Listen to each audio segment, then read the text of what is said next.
paper in the grabbers. This is the grabbers. It's in the grabber. I rotated it manually by hand the first time. Like I said, if the machine sat a while, when you turn it on, the paper might fly out and you'll have to start over.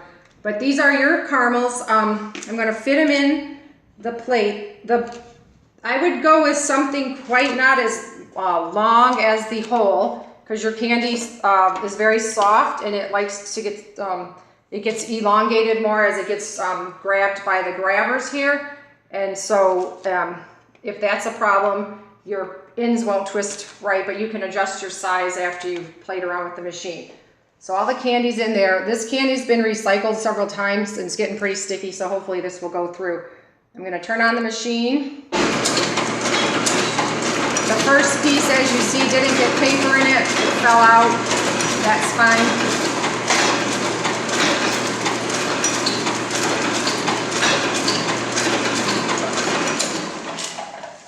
And this machine does not have an eye to stop it, so I usually just stop it and grab the piece that's still in the grabbers by hand.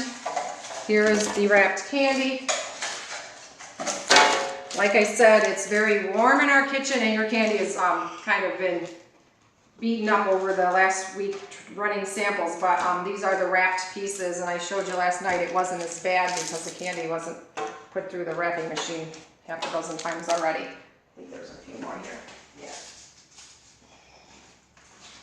There's the rest of the candy. So this is a piece that came out. Just throw that out, and that got smashed because it's so soft. I think that's it. Go over the guards. This guard here, we never left it on because we wanted access to all the parts, but this is the place of the machine that you can cut your finger or get it stuck. So this operates, it's on a pin here, which will be pushed in, and we'll hook it all back up when we're ready to go before we ship it. It can stay up on its own by this little device here. You just pull it up, put the bolts in the little notch, and it will stay up. To close it, do the same thing, release it. Now this is what we have to adjust. Once we get the pin in, it will lay flat. However, you have no access into here very easily, so if your candy's stuck or something, you'll have to, turn it off and lift the guard up. Then we have these guards here. This comes off just like that. It has two pins in there, or hooks, whatever, and they go in these holes. You need to remove this if you have a paper jam, maybe some paper stuck in there, or oiling all the gears. I'll just leave that off for now.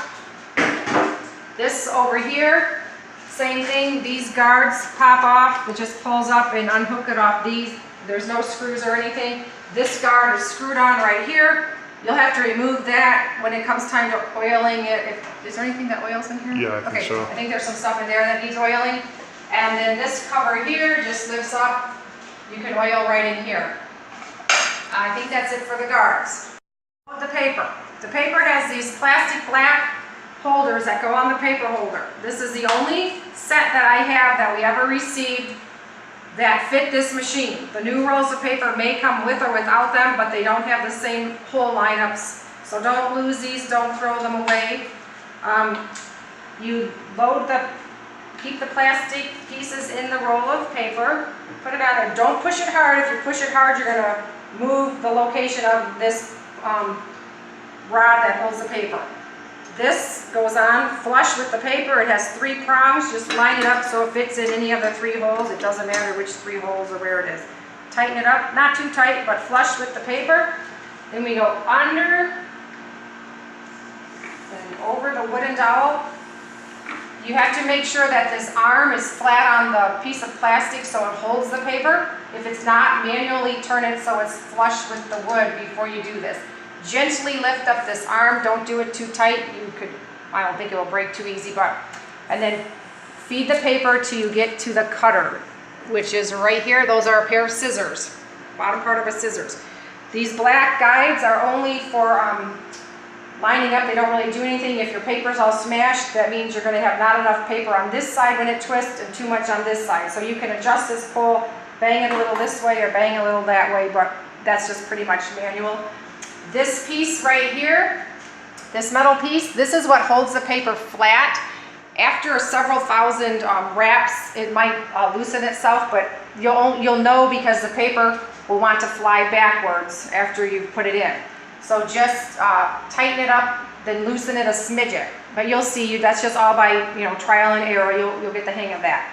Then we'll go over here. We'll manually twist the paper. And so I had it up to the edge of the scissors. The arm, the paper grabber grabs the paper. The scissors cut it. There it is. I'll do another one. The arm, paper grabber arm grabs the paper, cuts it. There you go. And I would manually do a few of these before you start loading the candy, just to make sure that this is in place, that the arm is down so that the paper is not going to fly out. And humidity can make your paper stick, so that's going to be your biggest issue, is keeping the humidity pretty low. And I think that's it. Oiling and greasing the machine. There are several places that need oiling. And oiling and greasing is going to depend on the volume of candy you're running through, but usually the machine will let you know it needs some grease or oil because it'll start squeaking. You'll hear a funny noise, but our machinist said it usually tells you. That's your hint, but we recommend you maybe do it like once a month or something, unless you're using it a lot, and then your machine might tell you, squeak, squeak, give us some oil. So inside this little box here are two holes. You would just put the tip of there in the hole and give a little squirt, squirt, and there's another hole. Yep, they're on top. Right up here. And then on the other side of the machine, under one of the guards, it's kind of the same thing. The other side in here of this shaft here, you have this gearbox here. The other side of the shaft under that guard, it's kind of the same thing. So you grease under that. But also when you grease, we just would put a little drop of oil in here and in here, and the same pieces of equipment over here. You just put a little grease on that. There's also little things inside in here that you can take this guard off and reach them, but they're little ball bearings. They look like little steelies. It's like a spring-loaded ball. Yeah, you push the ball down. Push the ball down with this tip, and then give a little squirt. And there's one here, one here. You can see them as you look around the machine. Okay. Yep. Then we're going to go to greasing, and this is all just food-grade grease and oil. Zerts. These things are called zerts. Zert fittings. Zert fittings. You would just put your gun on here, give a little squirt. And you only squeeze like one time. It doesn't need a lot at each time. And then sometimes when you do it, you'll see the grease come out like here, and they just kind of keep it clean, and the excess grease is wipe it off. So we'll grease this one, and we'll see if any comes out of the thing. That's probably full still. Yep. And then you just wipe it off with a napkin or whatever. But you'll see these little zert fittings, they're all over. Yeah, I'm not sure how many there are, but they're literally all over the machine. And you need to remove some of the guards to be able to get to see more. Like, there's even, if you look underneath, there's one underneath the machine. There's some there. I didn't count them. I'm not sure how many there are, but they're all over the machine. You just have to kind of take your time and find each one of them and get a little bit of grease in there. Right, so when the grease starts coming out of here, it's food grade grease, but obviously it turns greasy from the gears. Just wipe it off with a towel. There's also zerts down in here. You'll see them as you look around. Well, even here on the end of the wood spindles. The wooden spindles. And like I said, you have a warm kitchen, it sounds like, with an air conditioner. We tried that air conditioner you used. It's not very efficient. The humidity is going to be your biggest issue. I would recommend a little dehumidifier. Keep your humidity 35, 40. Even when you just wrap the candy, store the paper. I put it in a heavy plastic, food grade bag, tie it up, twist it up, whatever, and then put it in a cardboard box and maybe an air conditioned room that you can control the heat, humidity, and temperature better.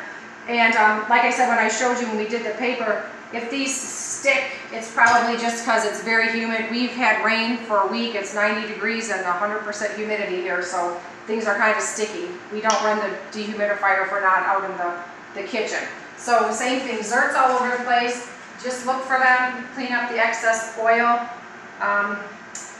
Once it gets really hot, oil will drip down onto this part of the machine. Just wipe it off. It just means the oil's flowing through like it's supposed to, but there's nowhere for the excess oil to go when it's so hot. It just liquefies this stuff. And I think that's it for greasing. Only equipped with an on-off switch like this. It does not have any extra stops like some of the new equipment. If there was an emergency, you could put a stop button. That's it. The motor's down here, the cord, and it just plugs into a regular 110 outlet, and that's it.